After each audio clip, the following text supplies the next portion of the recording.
Hello everyone. As you know that in the last class we have completed this topic active and passive voice. ठीक है, last class में हम लोगों ने इस टॉपिक को कंप्लीट कर लिया था. So today this is class for your practice. Okay, in this class we will do some questions in which we change sentences from active to passive voice. इस क्लास में हम कुछ sentences को active से passive voice में change करके ये देखेंगे कि हमने जो प्रीवियस क्लासेस में पढ़ा था वो सारी चीज़ें हमें क्लियर हो गई हैं कि नहीं. अगर इसको चेंज करने में कहीं कोई प्रॉब्लम आ रही है तो हम फिर से प्रीवियस क्लास में जाएंगे और प्रीवियस क्लास में जाके रूल्स को रिवाइज करेंगे. ठीक है, 5 पार्ट में आपका एक्टिव पैसिव के 5 पार्ट है. पार्ट 1 में इंट्रोडक्शन से लेकर पार्ट 5 तक हमने आपको सारे रूल्स बता दिए हैं. Again this class we attempt some questions. Okay, so we will not waste our time. Let's start the class. Okay, firstly there are some sentences. Look at these sentence and recall the rules. ठीक है, rules को याद करिए जो लोगों ने पढ़ा था. जैसे फर्स्ट है आपका द बॉय प्लेड फुटबॉल. ठीक, आराम से करेंगे. The boy played football. अब सबसे पहले हमें क्या करना होता है, सबसे पहले हमें पहचानना होता है कि सेंटेंस कौन से टेंस में है. जब तक हम टेंस नहीं पहचानेंगे तब तक हमें पता नहीं चलेगा कि हमें पैसिव वॉइस कैसे बनानी है. तो यहाँ पे हमने देखा कि द बॉय और ये लगी हुई है वर्ब की सेकेंड फॉर्म. ये जो प्लेड है ये क्या है, वर्ब की सेकेंड फॉर्म लगी हुई है. और जब वर्ब की सेकेंड फॉर्म कौन से टेंस में लगती है तो हमें पता है वर्ब की सेकेंड फॉर्म लगती है पास्ट इंडेफिनिट में. ठीक है, तो जब पास्ट इंडेफिनिट में वर्ब की सेकेंड फॉर्म लगती है तो उसका पैसिव बनाने में हेल्पिंग वर्ब में क्या चेंज होता है. हमने आपको बताया था कि पास्ट इंडेफिनिट किसमें चेंज होता है, वॉज और वर में. यानी अगर हमें पास्ट इंडेफिनिट की जब हम पैसिव वॉइस बनाएंगे तो उसे किस में चेंज करेंगे, वॉज और वर में. और ठीक, तो सबसे पहले हमने क्या किया, क्योंकि हमें और इसके अलावा हमें क्या करना होता है पैसिव वॉइस में, ऑब्जेक्ट को सब्जेक्ट के प्लेस पे लाना होता है और सब्जेक्ट को ऑब्जेक्ट के प्लेस पे ले जाना होता है. और मेन वर्ब की कौन सी फॉर्म यूज़ होती है, थर्ड फॉर्म. ये सारी चीज़ें क्लियर है. चलिए, यहाँ पे हमारा ऑब्जेक्ट क्या था, फुटबॉल. तो सबसे पहले हमने लिखा फुटबॉल. क्योंकि हमें वॉज और वर लगाना है, फुटबॉल हमारी सिंगुलर है, ठीक है, प्लूरल नहीं है, तो हमने क्या लगा दिया, वॉज. फिर प्ले की third form played by the boy. ठीक है, सब्जेक्ट को हम ऑब्जेक्ट के प्लेस पे ले गए. Sorry, football was played by the boy. ठीक, ये हमारा बन गया पैसिव वॉइस, इसमें कोई भी इशू नहीं है. ठीक है, ठीक, बस आपको टेंस पहचानना है और टेंस पहचान के आपको रूल याद करना है कि उस रूल के अकॉर्डिंग हमने क्या बताया था. सेकेंड सेंटेंस देखते हैं, we shall take a trip. अब यहाँ पे लगा हुआ है विल और शैल. विल और शैल कौन से टेंस में आता है, विल और शैल आता है आपका सिंपल फ्यूचर टेंस या फ्यूचर इंडेफिनिट टेंस जिसे कहते हैं, दोनों सेम है. अब इसको जब हम पैसिव में चेंज करते हैं तो क्या करते हैं, उसमें क्या बी ऐड कर देते हैं. विल और शैल लिखते हैं और विल और शैल में ऐड क्या कर देते हैं, बी ऐड कर देते हैं. ठीक,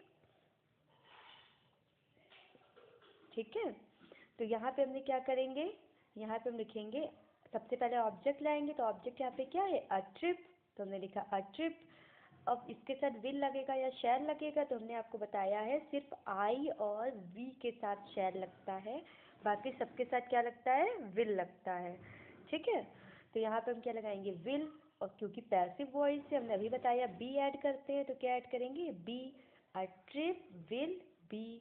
अब टेक की सेकेंड फॉर्म होती है टुक और थर्ड फॉर्म होती है टेकन. तो यहाँ पे क्या लगेगा, टेकन. फिर बाई. फिर वी जब ऑब्जेक्ट के प्लेस पे जाता है तो क्या हो जाता है, वो अस हो जाता है. तो क्या बनेगा हमारा sentence, a trip will be taken by us. Okay, ठीक है, there is no issue in this sentence. ठीक, चलो नेक्स्ट देखते हैं हम लोग, John drives a car.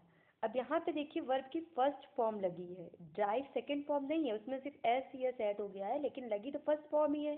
Second form होती है ड्रोव और थर्ड फॉर्म होती है ड्राइवन. तो वर्ब की फर्स्ट फॉर्म कौन से टेंस में आती है, वर्ब की फर्स्ट फॉर्म आती है सिंपल प्रेजेंट टेंस में, या जिसे आप प्रेजेंट इंडेफिनिट भी कहते हैं. ठीक, तो अब हम लोग क्या करेंगे, अब हम लोग क्या करने वाले हैं, सबसे पहले हम लोग ऑब्जेक्ट रखेंगे. ऑब्जेक्ट यहाँ पे क्या था, आ कार. तो हमने क्या लिख लिया, आकार. अब सिंपल प्रेजेंट में हमने क्या बताया था, क्या करते हैं जब पैसिव में जाते हैं? अगर आपको रूल याद है तो हमने बताया था सिंपल प्रेजेंट की जब पैसिव वॉइस बनाते हैं तो उसमें is, am, are helping verb का यूज़ करते हैं, ठीक है। सब्जेक्ट के अकॉर्डिंग हम इज, एम या आर हेल्पिंग वर्ब यूज़ करेंगे। तो अब कार, कार सिंगुलर है तो उसके साथ क्या आएगा, इज आएगा।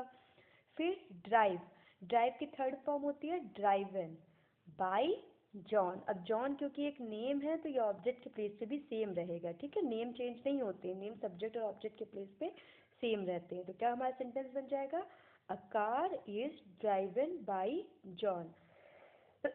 डन। चलिए नेक्स्ट पे आते हैं। He beats the girls, he beats the girls, ठीक। यहाँ पे ही हमारा सब्जेक्ट है, बीट्स हमारी वर्ब है और द गर्ल्स ऑब्जेक्ट है। बीट भी जो है वो second form, sorry first form है, फर्स्ट फॉर्म है तो यानी ये भी कौन सा टेंस है, सिंपल प्रेजेंट टेंस है। तो इसमें भी हम लोग इज एम आर लगाएंगे पैसिव में। सबसे पहले हमने ऑब्जेक्ट लिखा द गर्ल्स, अब गर्ल्स क्योंकि प्लूरल था तो हमने क्या लगाया, आर। फिर बीट की थर्ड फॉर्म होती है beaten by him, the girls are beaten by him.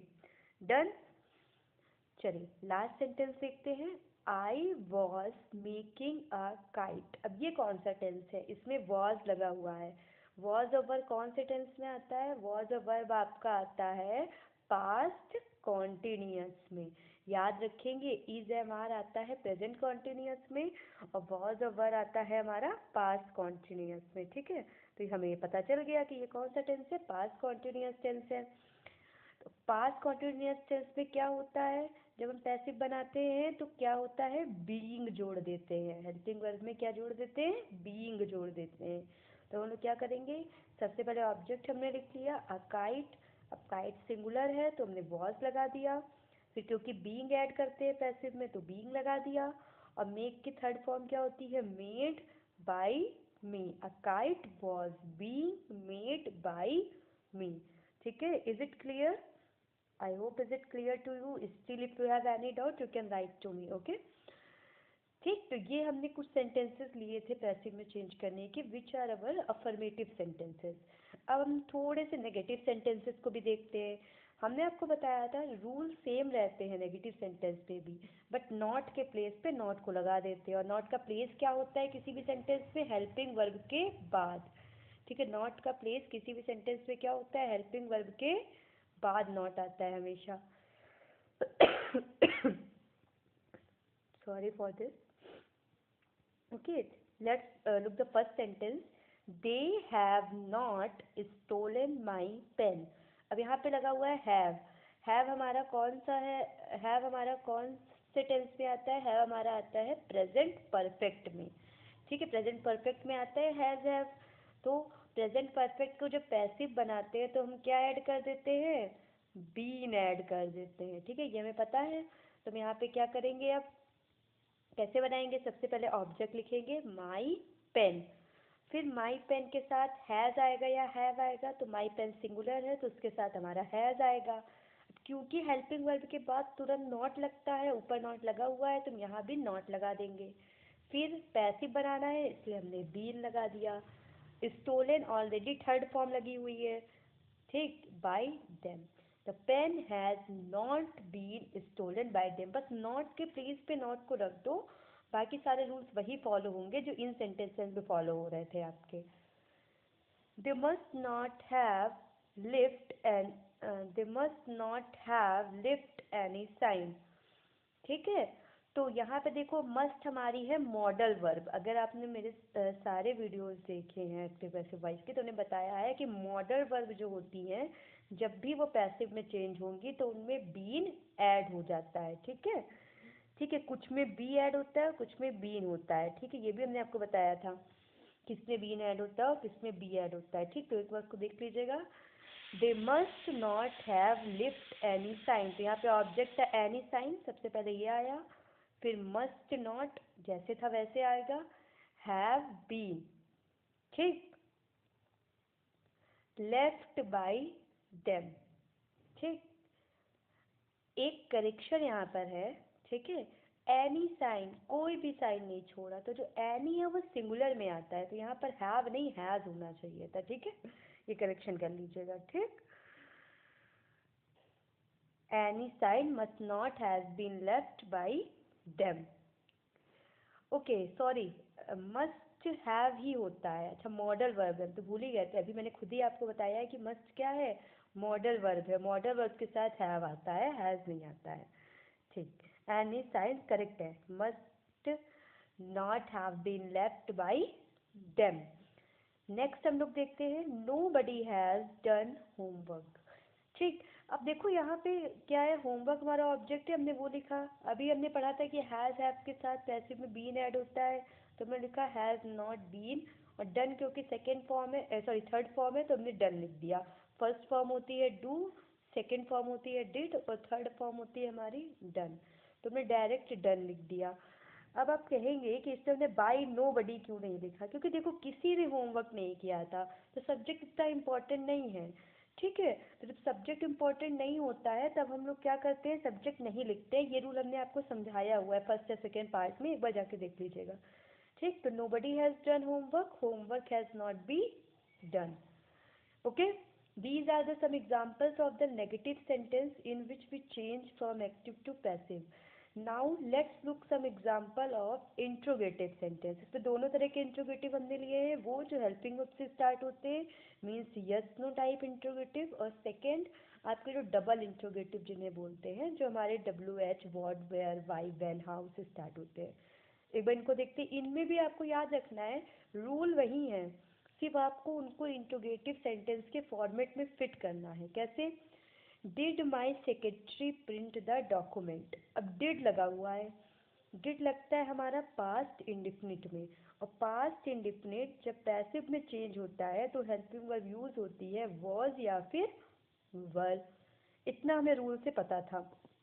अब यहाँ पे ऑब्जेक्ट के अकॉर्डिंग लगेगी वर्ब। ऑब्जेक्ट हमारा क्या है, द डॉक्यूमेंट। अब डॉक्यूमेंट सिंगुलर है, सिंगुलर है तो सबसे पहले हम वॉज लगाएंगे, क्योंकि इंट्रोगेटिव में सबसे पहले हेल्पिंग वर्ब लगी हुई है ऊपर, तो यहाँ भी सबसे पहले हम हेल्पिंग वर्ब ही लगाएंगे, द डॉक्यूमेंट नहीं लिख देंगे।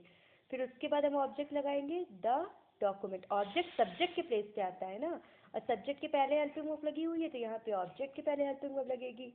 फिर printed by my secretary, was the document printed by my secretary. मतलब फॉर्मेट वही रखना है जो क्वेश्चन में आपको दिया होगा, बस अपने रूल्स के अकॉर्डिंग इसको फिट कर देना है। सेकंड देखिए, where are they building their new house. अब सबसे पहले ऊपर वेयर लिखा हुआ है तो नीचे भी सबसे पहले वेयर लिखेंगे। फिर सबसे पहले वेयर के बाद हेल्पिंग वर्ब लगी हुई है तो यहाँ भी हमें हेल्पिंग वर्ब लगानी है, लेकिन हेल्पिंग वर्ब लगाने के पहले हम ये देखेंगे कि क्या पैसिव में ये सेम हेल्पिंग वर्ब लगेगी। अब आर लगा हुआ है, आर हमारा लगता है किसमें, प्रेजेंट कॉन्टिन्यूअस में। तो प्रेजेंट कॉन्टिन्यूअस को जब पैसिव बनाते हैं तो इज एम आर लगता है, और उसमें क्या ऐड हो जाता है, बीइंग ऐड हो जाता है। यानी इज एम आर लगता है प्लस उसमें बीइंग ऐड हो जाता है, तो अभी इज एम आर तो लगेगा। तो यानी यहाँ पर हमें इज, अब हम इज लगाएं, एम लगाए या आर लगाए, ये कैसे डिसाइड होगा, ये डिसाइड होगा ऑब्जेक्ट देख के। ऑब्जेक्ट क्या था, there new house. House singular है तो हमने यहाँ पे इज लगा दिया। उसके बाद हमने ऑब्जेक्ट लिख लिया देयर न्यू हाउस। उसके बाद हम लगा देंगे बीइंग। फिर बिल्ड की थर्ड फॉर्म बिल्ट। फिर by them, where is their new house being built by them. हो गया। बस फॉर्मेट क्वेश्चन से देख के उसमें फिट कर दे सेंटेंस को। थर्ड सेंटेंस देखते हैं, have they sent you a new mail. अब हैव लगा हुआ है, हैव को जब हम पैसिव में चेंज करते हैं तो हैव तो लगता ही है, और उसके साथ प्लस हमारा उसमें क्या लग जाता है, बीन लग जाता है केवल, ठीक है। तो यानी हैव तो लगेगा ही, और उसमें क्या ऐड हो जाएगा, बीन ऐड हो जाएगा। सबसे पहले हेल्पिंग वर्ब लगी है तो नीचे भी सबसे पहले हेल्पिंग वर्ब आएगी, लेकिन यहाँ हेल्पिंग वर्ब दे के अकॉर्डिंग लगी थी, यहाँ तो ऑब्जेक्ट के अकॉर्डिंग आएगी। तो ऑब्जेक्ट हमारा क्या है, a new mail. A means one, one की बात हो रही है, सिंगुलर है तो क्या लगेगा, हैज़। फिर उसके बाद ऑब्जेक्ट लगा अ न्यू मेल, फिर क्योंकि पैसिव बनाना है तो हमने बीन लगा दिया। सेंट ऑलरेडी थर्ड फॉर्म है, to you by them. Has a new mail been sent to you by them. Clear है। नेक्स्ट पे चलते हैं हम लोग, can they cure it. Can हमारा मॉडल वर्ब है, मॉडल वर्ब की पैसिव वॉइस बनाना भी हमने बताया हुआ है, ठीक है। कुछ में बी लगता है और कुछ में बीन लगता है, ठीक। आज जाके पिछले वीडियोस में चेक कर सकते हैं, ठीक है। कैन दे क्योर इट, तो सबसे पहले क्योंकि हेल्पिंग वर्ब लगी हुई सबसे पहले हमने भी क्या हेल्पिंग वर्ब लगाई, कैन। फिर ऑब्जेक्ट इट था तो यहाँ पे ऑब्जेक्ट आ गया इट। फिर क्योंकि पैसिव में चेंज कर रहे हैं तो हमने बी लगाई। फिर क्योर की थर्ड फॉर्म होती है cured by them, can it be cured by them. Clear है, डन। नेक्स्ट देखते हैं last interrogative, who wrote this book. हमने आपको जब इंट्रोगेटिव सेंटेंस की पैसिव वॉइस बनाना बताया था तो उसमें हमने बताया था कि जो हु होता है, जब हु को हम पैसिव बनाते हैं तो ये चेंज होता है हमारा बाई होम में। किस में चेंज होता है, बाई होम में। पहली चीज़ ये। दूसरी चीज़ यहाँ पे लगी है रोट, रोट मतलब वर्ब की सेकेंड फॉर्म, और सेकेंड फॉर्म लगती है हमारी पास्ट इंडिफिनिट में। तो जब पास्ट इंडिफिनिट पे सेकेंड फॉर्म लगती है तो ये पैसिव में किस में चेंज होती है, वॉज और वर में चेंज होती है, ठीक। अब हम लोग क्या लिखेंगे, सबसे पहले हु लगा हुआ है तो हु के पेज पे लिख लिया बाई हूम। फिर हमने ऑब्जेक्ट लिख लिया दिस बुक, ठीक है। फिर हमने क्या लगा दिया, वॉज रिटन। अब यहाँ पे ऊपर भी सब्जेक्ट नहीं दिया था तो यहाँ नीचे भी हमने ऑब्जेक्ट नहीं लिखा है, ठीक है। By whom this book was written. Clear है, तो ये these are some example of the interrogative sentence, okay. Now we will see some imperative sentence. Imperative sentence हमने आपको बताया था ना, जिसमें हम रिक्वेस्ट करते हैं, एडवाइस देते हैं या फिर ऑर्डर देते हैं। राव, रिक्वेस्ट, एडवाइस, ऑर्डर, ऐसे सेंटेंसेस। इनमें कोई भी सब्जेक्ट दिया नहीं रहता है, लेकिन अगर हमें इनका सब्जेक्ट जानना पूछा जाए क्या होता है तो इनमें कौन सा सब्जेक्ट छुपा रहता है, यू, ठीक है। चलो देखते एग्जाम्पल, ठीक। इनकी पैसिव वॉइस बनाना हमने आपको बताया था कि इनकी पैसिव इम्परेटिव सेंटेंस की पैसिव वॉइस बनाने का रूल होता है let plus object plus be plus verb की थर्ड फॉर्म। ये रूल हमने आपको बताया था, इसको माइंड में रखेंगे। थ्रो द बॉल, सबसे पहले लेट लगाया, फिर ऑब्जेक्ट लगाया द बॉल, बी, थ्रो की थर्ड फॉर्म लगाई thrown, let the ball be thrown. Speak the truth, let लगाया, ऑब्जेक्ट लगाया द ट्रूथ, बी लगाया, स्पीक की third form spoken, let the truth be spoken. Help the poor, let लगाया, object लगाया the poor, be लगाया, help की third form लगाई हमने helped. Revise your book, let लगाया, ऑब्जेक्ट लगाया योर बुक, फिर बी लगाया, रिवाइज थर्ड फॉर्म लगा दी, ठीक। तो इम्परेटिव की पैसिव वॉइस बनाना is the most easy thing. सिर्फ आपको ये रूल याद होना चाहिए कि let object plus be plus verb की third. I hope you understand all sessions of active passive. There are total 5 videos of active passive जिसमें हमने आपको रूल्स बताए हैं एग्जाम्पल के साथ, और ये एक प्रैक्टिस वीडियो था तो इसमें हमने हर टाइप के थोड़े थोड़े सेंटेंस की प्रैक्टिस करा दी है। Now when we meet in our next class, जब हम नेक्स्ट क्लास से मिलेंगे, we will start a new topic which is also very important topic, narration, ठीक है, जिसको आप डायरेक्ट एंड इनडायरेक्ट स्पीच के नाम से भी जानते हैं, या डायरेक्ट एंड इनडायरेक्ट नरेशन, हम लोग उसको स्टार्ट करेंगे, ठीक है। So till now enjoy learning and keep tuned with me.